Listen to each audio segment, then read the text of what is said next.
புளி காய்ச்சல் செய்ய போகிறேன். புளி கரைச்சி வச்சுருக்கேன். வாங்க எப்படி செய்யறது பார்க்கலாம். நல்லெண்ணெய் விட்டுட்டேன். கடலைப்பருப்பு, காஞ்ச மிளகா, கருவேப்பிலை, பெருங்காயம், புளி தண்ணி கொட்டிட்டோம். இதில் உப்பு, மஞ்சள் பொடி போடணும்.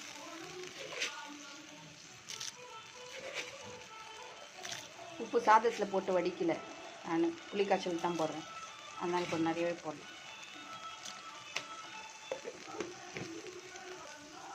மஞ்சள் பொடி, இதெல்லாம் நல்லா கொதித்து எண்ணெய் பிரிஞ்சு வர அளவுக்கு கொதிக்கணும்.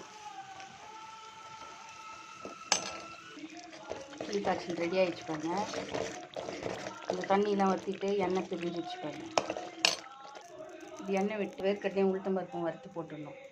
இப்போ அதுலேயே புளி காய்ச்சலையே வறுத்து போட்டோம்னா நமுத்துக்கும். அதனால் இது பொறப்பொறன்னு இருக்கிறதுக்கு எண்ணெயில் வறுத்து போடணும். கலரும்போது வறுப்பட்டுச்சு சாதத்தில் கொட்டி கலரிடலாம். புளி காய்ச்சலை கொட்டி கலர வேண்டியதுதான் சாதம்.